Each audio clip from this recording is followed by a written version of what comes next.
Hello chess fans, this is Rick from Chess to Impress with a video on a dubious opening move. It's the first video in a collaboration series between the fastest growing Facebook chess group called Chess Teachers and Learners. With over 200,000 members, the collaboration is with YouTube channel Chess to Impress. I will analyze games from the Chess Teachers and Learners members and publish it here and on the Chess Teachers and Learners group on Facebook. If you're not a member yet of Chess Teachers and Learners on Facebook, then I encourage you to take a look there and become a member. Anyway, the first game we're going to look at is of the founder of the Chess Teachers and Learners Facebook group, Howard Anderson III. He played a 10-minute rapid game on chess.com against Pachi81. Howard had a rating of 1521 when this game was played and his opponent 1584, slightly higher rated. The game was played on the 11th of February 2023 and Howard played c2, c3 on the first move. Very irregular, provocative, and objectively it is just not a good opening move. For starters, it is standing on the natural square for the knight.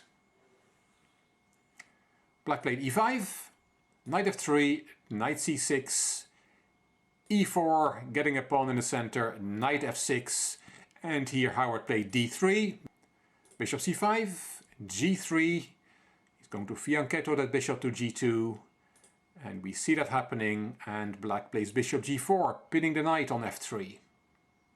Bishop g5, pinning the knight on f6, that bishop was kicked and went back to d2.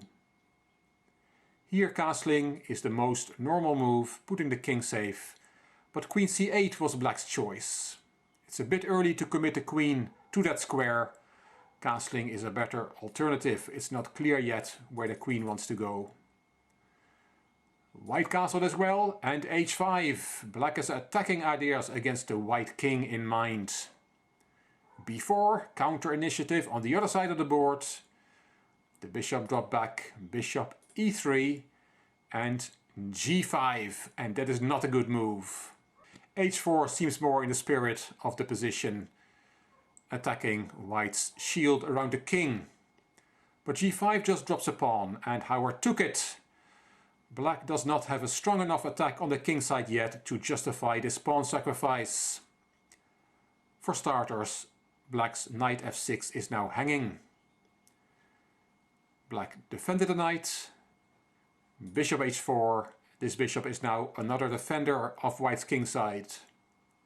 And black castled. Queen b3, offering a trade of queens, and black accepted it. A takes, and now that the queens are off the board, a king side attack is no longer on the cards for black. He's now just a pawn down.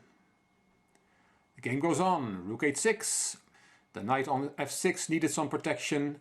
Knight g5, attacking the f7 pawn with a fork on both rooks. So rook f8 was played. Not great to have to play the rook there, but you don't want white to take on f7. The rook on f8 is very passive. Here, rook e1 is a good move because there is a little threat in the position. If it was black to play again, there would be bishop e2, and that's winning that pawn on d3. And that's why rook e1 would be a good move here. But white played knight d2, and that allows bishop e2, and black wins a pawn back. Howard gave a check, king stepped aside, rook f to c1 saving the rook, and there goes that pawn, restoring material balance. Bishop f5 and knight e7, attacking the bishop on f5 a second time. White could have played a bishop to h3, for example, to save that.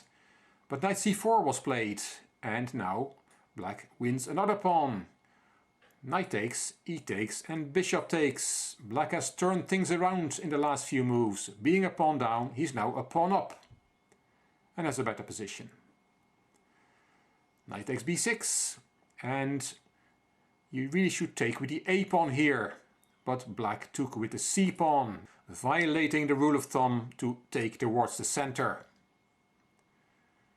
Knight f3, Knight e4, Howard pushed the c-pawn and the rook went back to h8. c5, that pawn was taken with the b-pawn, white recaptured, and now you can take on c5. And attacking that pawn on b3, that would fork both rooks. And let me show you a sample variation of what can happen here. For example, after knight takes c5, bishop e7 can happen, winning that pawn on d6. But black can take on b3 with that fork. Bishop takes d6 check, king steps aside, and then you take the rook.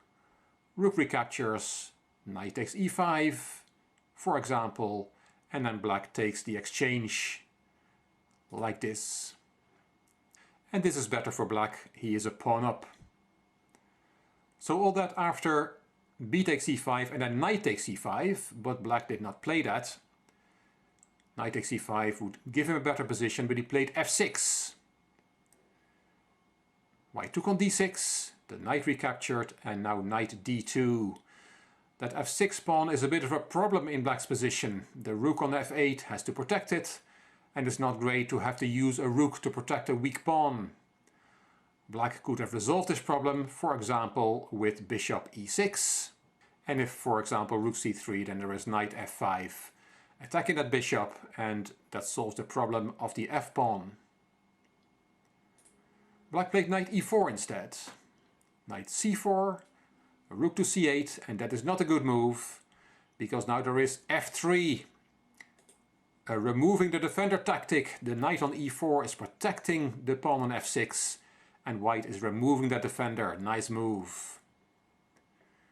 Black should play something like knight g5, and then bishop takes, f takes, and white wins a pawn on e5, restoring the material balance. Nice move, f3. But black played a bad one. Instead of playing knight g5, he played knight c5, and that is not a good move, because after bishop takes f6, attacking rook and pawn, black took on b3, but it just doesn't work. White did an in-between move, first take the pawn with check, and now black has to give the rook to avoid being checkmated. We'll look at that in a second. You have to give the rook here, you have to play rook c7, and then the line is to take on h8. Black can take on a1, but you can take back with the bishop, and this is an extra piece for white. You cannot win that knight with a pin, you cannot play bishop e6 attacking a knight twice, because there is bishop e5 pinning the rook again. So big trouble for black after bishop takes e5 check. Rook c7 has to be played, and white will end up a piece up. The alternative is worse. King a8 was played, and that finished the game on the spot, because black had overlooked a mate in one. Knight b6 is checkmate. Nice game from Howard. Also his opponent played well, but lost the thread when time was ticking down. Black only had 2.5 minutes left on the clock, while white had 6 minutes left. Black had to speed up his play to avoid losing on time, and the quality of his moves deteriorated because of it. Hope you enjoyed this first video in the series of member games of the Chess Teachers and Learners group on Facebook. If you're not a member, I encourage you to visit the group on Facebook. The link is in the description box of this video. And on that Facebook group you can submit your own games for analysis. As said, it's a collaboration between Chess Teachers and Learners on Facebook and this Chess to Impress YouTube channel. I'm looking forward to analyzing many games of the Chess Teachers and Learners Facebook members. I hope you liked this video in this new series. If you did, please give it a thumbs up, please subscribe to the Chess to Impress channel, and please leave a comment. I will read them all and I will reply to them all. If you liked the video, it would be great if you could share it on social media by clicking the share button on YouTube. You can find me on Instagram, on Twitter and on Facebook. This is Rick for Chess to Impress. Thank you for watching.